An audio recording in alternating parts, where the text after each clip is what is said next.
Llego al periódico, obviamente como eso es una noticia mundial, pues al menos en Occidente, recibo llamadas de diferentes medios de comunicación y periodistas, y no sé por qué me llama alguien desde París, de la agencia France Press, y me dice en tono burlesco: ¿ustedes sí les gusta matarse? Y me mandan al área Antioquia. Ahí en el área Antioquia pues yo también tendré mi desarrollo como profesional hasta el año 2000, septiembre del 2000 si mal no estoy, que como se dice popularmente me estaban haciendo el cajón. Antes de que se inventara todo esto del cubo y de este periodismo amarillista, yo me dediqué más bien como a hacer ese tipo de periodismo judicial en el que me centraba en el occiso, en la persona fallecida. Aunque no era mi área, aunque no era mi sección, digamos, definida por parte del periódico, sí estuve en algunos capítulos particulares de violencia. Era un viernes antes de Feria de Flores, arrancaba la Feria de Flores, estaba yo trabajando pues en otros temas cuando explota el carro bomba y a los 8 días, el carro bomba me tocó a mí ir a cubrir al día siguiente la búsqueda de un comandante del Gaula militar que falleció en ese atentado, y a los 8 días volví a hablar con el señor que me había citado como víctima de un carro bomba, de nuevo víctima de este nuevo carro bomba, y me mostró que donde él y yo hubiéramos concertado la cita que teníamos prevista para ese día, hubiéramos muerto porque el carro bomba estalló justo en la casa del lado. Y el otro, si fue la bomba de San Antonio, literalmente esa fue lo que yo llamo mi pérdida de inocencia, porque yo era un periodista pues sin mayor contacto con la muerte, sin mayor acercamiento hacia la muerte, y fui de los primeros periodistas que llegaron. O sea, yo llegué a los 20 minutos de la bomba, luego todavía estaba todo muy fresco, y yo recuerdo el olor frío de la muerte.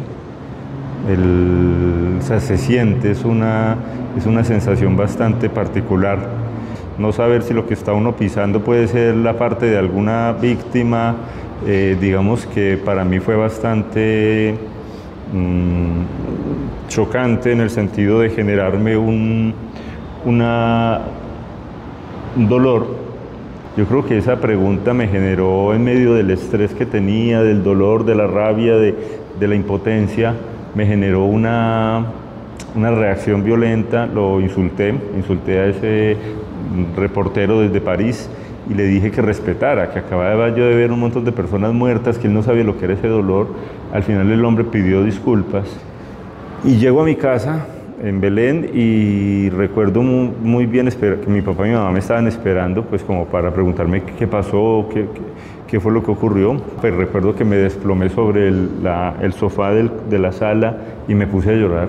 Llorar esos muertos, llorar el enfrentarme a la muerte, el llorar por ver esas víctimas sesgadas y sobre todo por la inutilidad de la guerra, porque al final quien termina pagando es la gente más humilde, y eso eran las víctimas.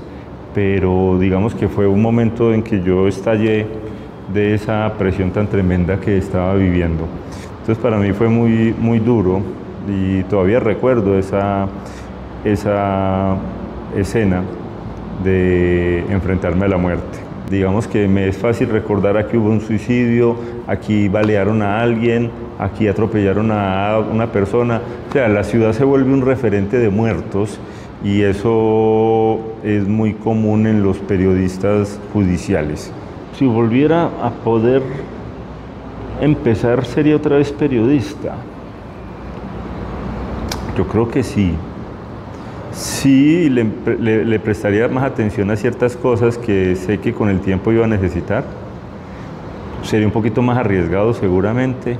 Lo que pasa es que los periodistas, al menos de la guardia vieja como la mía, nos enseñaron que nosotros debíamos, ante los acontecimientos, desaparecer. Un periodista debe ayudar, en el caso colombiano por ejemplo, a reconstruir el tejido social de un país que lo tiene hecho jirones. Y creo yo que, mal que bien, si volviera a empezar, me gustaría tratar de poner algún hilo o algún pequeño parche en ese tejido social que tanto nos hace falta como como país y como sociedad para entendernos, tolerarnos y sobre todo construir paz. Mientras no se pierda el lado humano, creo yo que eso ayudará mucho a construir eso que nos falta, que es el tejido social, sobre todo para la tolerancia en una sociedad como la colombiana.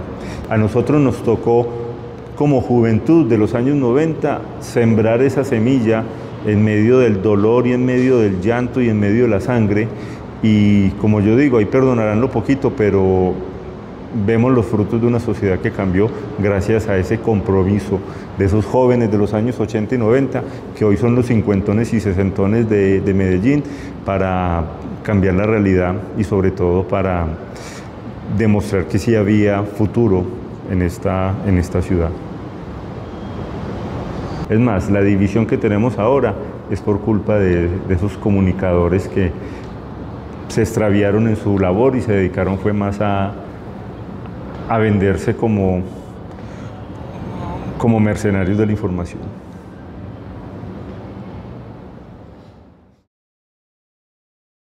Aguantaría que más periodistas cuenten su historia.